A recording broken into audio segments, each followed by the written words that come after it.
Bonjour et bienvenue dans ce 8e épisode de La Joie de la semaine. Et cette semaine, on va tenter de faire ce cours. En fait, c'est la semaine de relâche, si vous l'écoutez vendredi, donc c'est la semaine de relâche qui s'en vient bientôt. Et nous sommes d'ailleurs vendredi. Pour une fois, j'enregistre un vendredi et j'ai failli ne pas enregistrer, donc...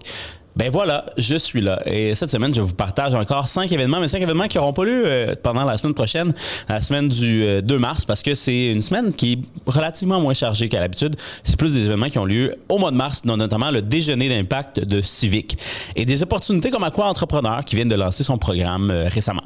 Je veux parler également de nouvelles. Les nouvelles, bien entendu. Stay22, qui est la nouvelle de la semaine dans le monde des startups, qui ont levé un beau financement. Et quelques coups de pouce, notamment l'annonce de l'ADRIC. L'ADRIC avait un événement la semaine dernière et on a annoncé beaucoup d'événements, beaucoup de partenariats. Cette semaine, encore une fois, un commentaire éditorial, mais peut-être un petit peu plus axé sur le fait que la joie de la semaine prendra probablement un nouveau tournant à la sortie de la semaine de relâche. Donc, à suivre. Et comme toujours, nous sommes le 27 février. Oui, aujourd'hui, le 27 février. Je m'appelle Guillaume Lajoie et en direct du studio de Startup Fest à Axé, je vous écoutez La Joie de la semaine, ma chronique du moment dans la tech au Québec. Et on commence d'abord par, comme je vous l'ai dit, des événements et des initiatives qui ont été annoncés cette semaine. Et comme rappel à toutes les semaines, je vous rappelle, vous pouvez m'écrire à nouvelle@lajoiedelasemaine.com si vous voulez partager un événement, une nouvelle. Ça me permet de faire un peu moins de temps sur LinkedIn pour vous trouver, puis peut-être être plus pertinent pour vous. Donc, les événements qui sont rajoutés pendant le mois de mars et qui pourraient vous intéresser, je vous ai mentionné notamment le déjeuner d'impact de Civic, donc ça aura lieu à Fonds d'Action, donc à l'immeuble Fonds d'Action qui est pas loin de Papineau, donc dans l'est de Montréal. Déjeuner d'impact quand les packs s'ajoutent au retour financier le 11 mars prochain. Je vous invite à y être en grand nombre. C'est toujours bien organisé, un beau panel uniquement de femmes. J'adore ça, modéré par Sylvain Carle. Le 18 mars, RevStar Meetup à l'espace CDPQ. Si vous connaissez RevStar, c'est vraiment l'événement vraiment centré sur la génération de revenus lancé par Frédéric Bastien de Boreal Ventures. Non, pas Frédéric Bastien, bref. RevStar Meetup, regardez ça. Si vous connaissez l'événement RevStar, c'est comme un petit meetup. Puis il y a maintenant RevStar aussi qui va avoir lieu à Toronto cette année. Donc le 18 mars prochain, l'espace CDPQ. Et si je me gourre, ça arrive. Le 19 mars, table ronde avec Kat Siam de Real Ventures et Founder Fuel. Table ronde qui revient avec une nouvelle édition le 19 mars prochain en soirée. C'est super comme événement. Le 24 mars, du côté de Québec, si vous connaissez un peu le Carrefour de l'eau, il va y avoir un bel événement organisé par la Chambre de commerce et d'industrie de Québec avec Frédéric Dugré, Luc-Alain Giraldo de l'INRS et Alexandre Guindon, bien entendu, de Yéré, qui est également directeur général du Carrefour de l'eau. Donc, voilà, bel événement. Si c'est un sujet qui vous intéresse, allez-y à Québec. Et pour terminer, c'est le 1er avril, tout juste après mars. Donc, Robotics Startup Night, organisé par le World Wide Robotic Hub. Si vous connaissez un peu, c'est vraiment un hub mondial pour le développement d'activités qui a lieu autour du robotique. Et ils ont déjà fait un événement l'automne dernier, donc ils reviennent une nouvelle fois et ça a lieu dans les bureaux de EY, donc le 1er avril. Ça, c'est tout disponible. Et d'ailleurs, RevStar Meetup, j'ai vu cet événement-là parce que Elantech, si vous connaissez l'organisation qui fait justement qui essaie de centraliser l'information sur les événements pertinents pour la communauté startup, principalement c'est la communauté startup issue de l'immigration. Ils ont un calendrier qui a été revampé qui est disponible sur Luma. Donc, allez voir ce qui se passe de ce côté-là. Donc, je vous en partagerai le lien en commentaire dans les commentaires sur YouTube, sur Spotify et également dans mon infolette LinkedIn. Donc, voilà pour ce qui est des événements. Plein d'événements qui s'en viennent en mars, qui se rajoutent à ceux que j'ai déjà dit dans les dernières semaines. Du côté des soutiens financiers, des opportunités, d'ailleurs, la semaine dernière, je vous parlais des prix des solutions climatiques qui ont prolongé la date de candidature.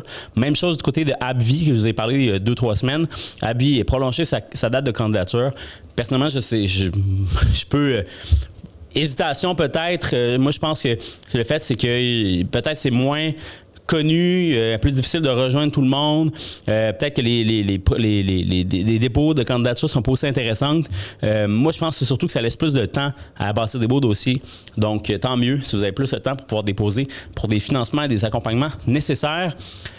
Et, bien entendu, je vous invite, parce que c'est la semaine de relâche, s'il y a des gens avec qui vous travaillez qui ne sont pas disponibles, qui ne sont pas présents, mais c'est toujours un bon moment pour essayer de revoir les candidatures, essayer de travailler plus votre dossier. Dans le cadre de projets qui ont été déposés plus tard, où la date est plus longue, il y a CanExport, notamment les primo-adoptants, il y a toujours des PSO qui sont disponibles via les accélérateurs incubateurs. Donc, prenez le temps, bâtissez vos trucs, mais ce qui s'en vient, c'est quand même très intéressant. 5 initiatives que je vous partage, que j'ai vu passer cette semaine. Le premier, c'est le programme Aqua Entrepreneur d'Aqua Action, si vous connaissez. Un programme d'une durée de 10 mois qui sert justement à essayer de renforcer la compétitivité des entreprises québécoises. On parle d'un début de programme qui aurait lieu en mois de mai. Donc, puis d'ailleurs, dans ce programme-là, ça fait 61 entreprises qui ont été accompagnées par Aqua Action depuis le début de ce programme. Donc, vraiment un beau track record. Puis c'est vraiment, on cherche des entreprises qui ont une technologie prête à déploiement. Donc, TRL 6 et plus notamment. Bien sûr, Aqua Action, lié à l'eau. Donc, déposez votre candidature d'ici le 15 avril. Toujours dans l'eau, parlant de secteur d'activité de l'eau. Ecotech Québec, cette fois, vitrine technologique sur l'eau. Ça, c'est un programme qui permet de faire un meilleur maillage entre les besoins de l'entreprise, besoins d'acheteurs publics, surtout des organismes publics. On parle notamment de municipalités, on parle d'organismes publics, ça peut être Recyc Québec, ça peut être des organismes qui sont financés par le gouvernement du Québec, mais c'est vraiment pour adopter des technologies propres. Donc, on essaie de faire un maillage entre des innovateurs et des gens qui veulent acheter. Puis vous pouvez bénéficier d'une belle contribution non remboursable jusqu'à 500 000 $. Surtout dans 4 créneaux, on parle de assainissement, système de traitement d'eau potable, récupération d'eau. Donc, si vous avez une solution dans ce secteur-là, ça vaut la peine. Autre candidature, autre appel, c'est Startup Global. Si vous connaissez la compétition de pitch, elle revient encore cette année. Il y a un potentiel même de 100 000 $ de possible de recevoir qui est divisé en 2 pools de financement. D'abord, le National Pitch Competition qui aura lieu dans le cadre de la Startup Canada Tour. Il y a 2 stops, avril à Halifax, septembre à Victoria, puis ça se termine à Mississauga. Si vous participez dans ces activités-là, même si vous êtes basé au Québec, ça vous permet d'avoir des pitchs locaux, possiblement obtenir un financement dans le cadre de ces pitchs-là. Puis si vous êtes pris, vous allez dans la finale nationale qui aura lieu à Mississauga. Donc, puis il y a une opportunité de gagner jusqu'à 60 000 $ en prix non dilutif. C'est pas négligeable. Puis également, cette année, une nouvelle affaire, c'est des pop-up pitch competition. Ils n'ont pas encore défini encore les dates et les lieux, mais c'est un 15 000 potentiel dans ces petites candidatures de pitch. Donc, du non dilutif, on le prend tout le temps, puis ça travaille votre pitch. Donc, allez-y, regardez du côté de Startup Canada. Et 2 dernières initiatives qui sont plus des programmes d'accompagnement qui sont ouverts plus large, une plus longue durée. Il y a Dell du côté de Longueuil. Il y a 2 parcours validation pour les produits qui sont en développement, donc d'une durée de 6 mois. Puis il y a le parcours Impulsion qui est ouvert pour les startups qui veulent accélérer leur croissance. Donc, on est rendu plus loin dans le pipeline, également de 6 mois. Regardez du côté de Dell si vous êtes incorporé à Longueuil ou si vous voulez un accompagnement sur la Rive-Sud. C'est tout proche, c'est au campus, l'autre côté du fleuve Saint-Laurent. Donc, go! Allez-y du côté de Dell, ouvert jusqu'au 6 avril ou plus tard, si je ne me trompe pas. Mais regardez ça. Et terminé, la semaine dernière, je vous ai parlé d'Esplanade Québec qui avait une entente avec Recyc Québec. Eh bien, le mouvement circulaire, justement, qui est ouvert, si vous avez une solution qui peut justement régler certains défis au niveau de la sécurité des déchets, ben ça vaut la peine de déposer votre candidature. Vous pouvez obtenir même une accélération, un accompagnement de 6 à 12 mois. Eux, ils vous mettent en contact avec tout le réseau de coachs, réseau d'experts dans le secteur de l'impact. Ça vaut la peine. C'est partout à travers le Québec. Donc, déposez votre candidature. C'est ouvert en tout temps jusqu'en 2027, mais n'attendez pas parce que ça se peut très bien que ils bookent tout leur monde puis vous n'aurez plus de place pour vous. Donc voilà, 5 initiatives, 5 événements rajoutés dans votre calendrier pour le mois de mars. Et si vous avez d'autres idées, d'autres choses que vous voulez partager, je vous fais le rappel encore une fois, écrivez-moi nouvelle@commercialdelasemaine.com. Et voilà. Maintenant, du côté des nouvelles, bien sûr, je parle de 5 startups qui ont fait la une et 5 coups de main, donc des initiatives qui sont portées par des organisations, des entreprises qui pourraient vous intéresser. Donc, les 5 nouvelles de startups, j'ai mentionné en intro. La première nouvelle, la nouvelle la plus intéressante, en fait, qui fait beaucoup de bruit sur mon réseau LinkedIn, peut-être parce que je suis les différentes personnes qui sont à la direction de ces organisations-là, mais on parle de Stay22, honnêtement, qui ont annoncé un investissement en équité de la part de Summit Partners de 122 milliards US. Vraiment, moi, ce que je trouvais intéressant dans cette histoire-là, puis vous pouvez lire toute l'histoire sur BetaKit, c'est vraiment l'histoire d'une entreprise qui a commencé en 2016, qui a vécu une belle croissance à Montréal, jusqu'à temps justement d'être vraiment au fond du baril en 2020, alors que la COVID frappait puis que le secteur du tourisme, comme était le secteur priorisé par Stay22, était vraiment comme complètement fermé. Et ils ont réussi à faire un pivot, à augmenter leurs revenus, à bâtir une belle équipe. Puis là, 6 ans plus tard, après ce défi-là, ils sont rendus à lever un gros financement. C'est une des startups les plus en vogue, qui a la plus grosse croissance au Québec, au Canada. Donc, à suivre, Stay22, si vous ne connaissez pas, vraiment, c'est c'est une belle histoire à succès au Québec. Donc, ça a fait les manchettes. Bravo pour toute l'équipe, Simon Boulet et toute l'équipe. Acceffaire, une autre nouvelle intéressante là, du côté de la presse cette fois-ci. Puis d'ailleurs, justement, c'est un concept que si vous ne connaissez pas, je vous invite à regarder ça. C'est ce qu'on appelle l'essaimage. Ça, dans le fond, c'est quand une entreprise d'importance, une entreprise qui a une certaine profondeur, décide de créer une solution qui pourrait être utile pour d'autres secteurs, pour d'autres entreprises, fait qu'ils décident d'excuber finalement, de la faire sortir de l'entreprise. Donc, Acceffaire, c'est un essaimage de NextApp qui a décidé de trouver que sa solution d'aide à la décision pour les leaders d'ingénierie logicielle était pertinente pour d'autres organisations. Là, ils sont rendus à 9 employés, ils ont sorti ça. Ça fait passer dans la presse cette semaine. Donc, je partageais le lien. C'est un excellent article. D'ailleurs, ça me fait penser notamment à l'annonce que j'ai dit la semaine dernière, la stratégie numérique du gouvernement du Québec. Je pense qu'elle aurait peut-être intérêt à regarder ce qu'Acceffaire fait pour essayer justement de trouver les goulots d'étranglement quand c'est le temps de faire des projets logiciels et peut-être adopter des solutions de technologie qui viennent du Québec. Donc, Stéphanie Vallée, si jamais t'écoutes, mais tu sauras que j'ai mentionné la stratégie et le fait qu'il y a des solutions au Québec qui existent.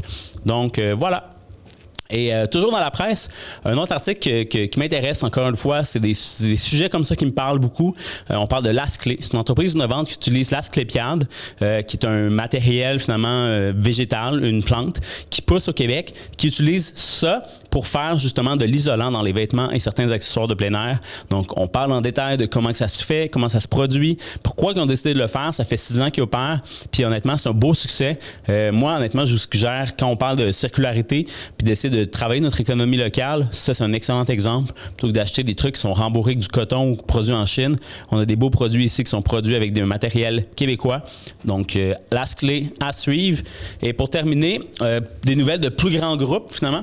Pas d'une start-up en particulier, mais il y a 2 annonces qui ont été intéressantes dans les dernières semaines. On parle de Défi Québec notamment. Défi Québec, du côté de Québec, c'est un financement qui est autorisé par la Ville de Québec avec un financement du gouvernement du Québec pour, je pense qu'il y a 20-25 000 $ qui sont accordés à 28 entreprises, ou 20 entreprises cette fois-ci. Notamment Aura 26, qui est accompagné par 2 degrés. Donc, voilà. Il y a 20 entreprises qui ont reçu ce financement-là de la part de Défi Québec. Bravo. Et le défi est ouvert. Donc, si vous êtes une entreprise de Québec, vous cherchez un financement non dilutif, encore une fois, intéressant, déposez votre candidature. Je pense que c'est jusqu'à début avril. Mais si vous êtes soutenu par un organisme de Québec, c'est sûr qu'il vous en parle. Donc, n'attendez pas. Et du côté de développement économique pour le Canada pour les régions du Québec, c'est l'initiative régionale d'investissement dans la défense qui a annoncé une première vague de financement pour 28 projets, notamment avec Inflow Technique et Ferréol. Ferréol, si vous ne connaissez pas, c'est qu'ils font des skis avec un matériel spécifique, un matériel qui pourrait être utilisé pour des solutions de défense notamment. Donc, 28 projets. Il y a aussi des PME un peu plus grandes qui ont été financées dans le lot. Mais ça démontre que justement, il y a une volonté d'investir, puis c'est des montants quand même importants. 500 000, 750 000 $ investis. Donc, l'initiative est toujours ouverte. Vous pouvez déposer si vous avez des solutions que vous pensez qui pourraient être importantes ou intéressantes pour le secteur de la défense. Allez vous faire accompagner par DEC. Ils ont du financement pour vous.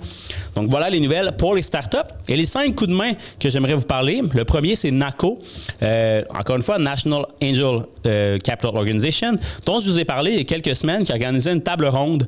Bien là, les conclusions de la table ronde ont fait grand bruit. C'est-à-dire qu'ils ont déposé un rapport qui a été rédigé avec Startup Genome, qui est une organisation internationale qui fait l'analyse des écosystèmes startup. Et ils ont fait une démonstration que le manque de pipeline et le manque de soutien du gouvernement dans le début de parcours au Canada a créé un déficit estimé de 66 milliards de dollars américains entre 2019 et 2024 pour les écosystèmes du Canada, donc Toronto, Waterloo, Vancouver, Montréal, parce que justement, sous-investissement, sous-appariement de la part du privé, manque de volonté politique à vouloir soutenir le pipeline, mais ça a créé cette situation dramatique. L'information est plus en détail dans BetaKit, vous pouvez regarder le rapport également, mais c'est un signal clair. Moi, ça fait plusieurs fois que j'entends que le début du pipeline il est mal nourri, il est mal soutenu, mais voilà en démonstration claire qu'il faut que le gouvernement s'investisse dans ce pipeline-là. Il faut que le privé vienne soutenir la suite si on veut continuer d'avoir des succès au Canada. Donc, c'est une très grande nouvelle. Honnêtement, ça fait beaucoup de bruit. Autre nouvelle aussi, on parlait de la défense tout à l'heure. Une autre nouvelle qui a été annoncée en même temps de l'investissement de DEC, c'est par Mélanie Joly, c'est le lancement de Lucia. Lucia, qui est dans le fond une entité qui née d'une fusion ou d'une union plutôt entre l'Institut national de l'optique, l'INO, à Québec, et le Centre de recherche informatique de Montréal. Donc, un financement de 52 millions sur 5 ans pour cette nouvelle entité qui va pouvoir être capable d'être un joueur significatif en innovation en défense, finance sur un axe justement à Québec-Montréal. Puis honnêtement, Québec s'investit beaucoup dans ce secteur-là et on parlait notamment dans l'article que la Davy également qui est présente sur place, fait qu'il y a plein d'acteurs locaux qui peuvent s'y greffer puis en bénéficier. Donc, belle annonce. Autre nouvelle, Novacap, si vous ne connaissez pas ce fonds d'investissement privé, ils ont annoncé une souscription de 3,8 milliards US, donc c'est quand même assez conséquent comme financement, dans l'objectif d'acquérir ou de faire des investissements dans des technologies, notamment des technologies logicielles en B2B. Donc, si vous sortez une voie sortie pour votre entreprise, vous voulez avoir un acquéreur, un investisseur conséquent qui peut vous amener dans une autre direction, bien Novacap veut clairement vous entendre. C'est sûr qu'ils ont des investissements qu'ils vont faire à travers l'Amérique du Nord, c'est pas uniquement au Québec, mais clairement, ils vont vouloir comme nécessairement réinvestir dans le local, j'espère. Donc, pour une société d'investissement au Québec, c'est un gros financement. L'article est dans la presse, je vous partagerai de plus. Comme je l'ai dit en intro également, il y a l'ADRIC. L'ADRIC tenait son événement Transnum la semaine dernière, donc la semaine du 16 février. Donc, je pense que c'était le 19, si je ne me trompe pas. Et dans le cadre de cet événement-là, ils ont annoncé beaucoup d'ententes avec beaucoup d'acteurs du gouvernement du Québec, ou en tout cas financés par le gouvernement du Québec. On parle de Conseil d'innovation du Québec, les espaces PME Innovation qui sont au cœur de la stratégie PME du Québec, également Silon qui est au cœur de la stratégie d'innovation sociale. Fait que l'ADRIC se pose comme un acteur pour collaborer avec ces acteurs-là. Mais ils ont également tenu un financement du gouvernement du Québec, eux aussi, dans le cadre d'un objectif qu'ils veulent faire, c'est-à-dire de faire de l'ordre dans les fournisseurs de services, donc les consultants en transformation numérique, qu'ils ont qualifié de free for all, c'est-à-dire que c'est comme s'il y avait un laisser-aller, n'importe qui pouvait aller faire des actions de transformation numérique, bénéficier d'un financement conséquent du gouvernement du Québec, mais avoir pas nécessairement des retombées concrètes ou des objectifs atteints très clairs. Donc, à suivre, on verra, ça va être annoncé prochainement, qu'est-ce qu'ils vont faire, qu'est-ce qu'ils vont annoncer dans ce secteur-là. Je pense que ça va probablement venir avec une classification ou une certaine... un certain ISO, un certain code de conduite, donc à suivre. Mais du côté de l'ADRIC, on voit clairement que c'est là qu'ils veulent aller comme positionnement. Pas de mauvaise chose, si vous voulez mon avis. Et pour terminer, une dernière petite nouvelle que j'ai trouvée très intéressante, mais c'est du côté de Startup en résidence. Si vous ne connaissez pas, c'est un acteur clé de Desjardins Entreprises qui agit surtout en termes de catalyseur de financement, pouvoir être capable de soutenir des entreprises qui sont accompagnées dans des défis particuliers, comme notamment le défi ESG que j'ai annoncé il y a quelques semaines. Bien, eux, ils ont finalement un produit qu'il y avait qui s'appelait la Foundry, qui s'appelle maintenant Startup en résidence à la carte. Donc, vous pourrez maintenant obtenir des services d'accompagnement, de soutien à la carte par Startup en résidence, qui est vraiment un acteur clé. Donc, je voulais le mentionner pour terminer. Et voilà. Et dans les quelques minutes qui me restent, en fait, ce que je voulais faire, c'est un petit commentaire, pas nécessairement sur un sujet en particulier, mais plus sur qu'est-ce que moi et la jour de la semaine peuvent vous apporter. J'ai lancé cette initiative-là, ça fait à peu près 8 semaines, ça fait 2 mois, pour caler un peu avec mon objectif en tant qu'entrepreneur, parce que oui, je me qualifie comme entrepreneur, je suis fondateur de ma propre entreprise, je dois générer des revenus en vendant mes services conseils. Et la joie de la semaine, bien, ça me permet de pas nécessairement vendre des services de services conseils, mais plus vous expliquer que moi, ce que j'espère, c'est vous donner un guide, une façon de lire l'actualité, de lire ce qui se passe de façon plus claire, plus facile, sans nécessairement passer par 15 détours. Et ce que je vais faire pendant la semaine de relâche, je prends quelques jours de congé, puis je vais l'utiliser pour réfléchir. Parce que je pense qu'à l'épisode 8, ça fait 8 semaines que je tente un modèle, que je tente des choses. Puis des fois, il y a beaucoup de nouvelles, puis j'ai de la misère à trancher entre qu'est-ce que je parle, de quoi je parle, pourquoi je le parle. Puis pour éviter d'avoir trop de bruit, puis avoir plein d'informations peut-être pas tout le temps pertinentes à mon audience, j'ai réalisé qu'il fallait que je sois un peu plus précis. Avec vous comme auditeur, mais comme avec moi-même. Puis ce qui m'allume vraiment, puis c'est ce qui m'a fait embarquer autant dans l'écosystème startup, c'est des solutions qui viennent vraiment résoudre les grands problèmes qu'on a dans notre société. Un peu techno-solutionniste par la bande, surtout optimiste envers le futur quand je vois qu'il y a des gens qui peuvent apporter des solutions qui ont vraiment du sens, mais que des fois qui manquent beaucoup ou des fois un peu de traction, de soutien, d'apport. Fait que l'environnement, la transition énergétique, les modèles d'affaires qui ne sacrifient pas la planète pour le profit, pour moi, c'est vraiment important. Dans le passé, j'ai soutenu justement des initiatives comme la semaine sur l'impact que j'avais lancé avec Startup Montréal. Même à main, j'ai fait ce genre d'activité-là. Mon passé politique aussi s'aligne beaucoup avec ça. Fait que c'est vraiment là-dessus maintenant que je vais vouloir essayer de cadrer éclairer ma lampe de poche. À voir, je vais continuer de parler un peu de nouvelles de startups qui passent à travers mon fil quand ça devient pertinent. Mais je vais essayer de regarder toujours vers un angle de qu'est-ce qui peut vous apporter, vous, comme entrepreneur, si vous voulez avoir un impact dans votre société. Puis je vais essayer de raconter ces histoires-là. Donc, voilà la réflexion que je me pose. Plus de choses qui vont se passer dans les prochaines semaines. Je veux que ce soit un canal également. Vous pouvez m'écrire nouvelles, vous pouvez m'écrire en DM sur LinkedIn. Je veux être capable de pouvoir vous apporter une réelle valeur. Fait que écrivez-moi si vous avez des questions. Et voilà, il y a une cloche qui sonne, c'est pour mettre à la fin à l'épisode justement. Donc bref, tout ça pour dire que je vais faire évoluer mon contenu avec vous. Écrivez-moi si vous avez des questions. Vous pouvez m'écrire directement sur nouvelle@la joie de la semaine. Vous pouvez m'écrire en DM, vous pouvez m'écrire n'importe où. Vous pouvez me croiser à Axé, m'en parler. Mais c'est là où je veux aller. Donc, si ça vous intéresse, ça vous interpelle, je suis bienvenu de recevoir vos commentaires. Puis, entre-temps, continuez de m'écouter. Et au plaisir de se revoir la semaine prochaine. Bye!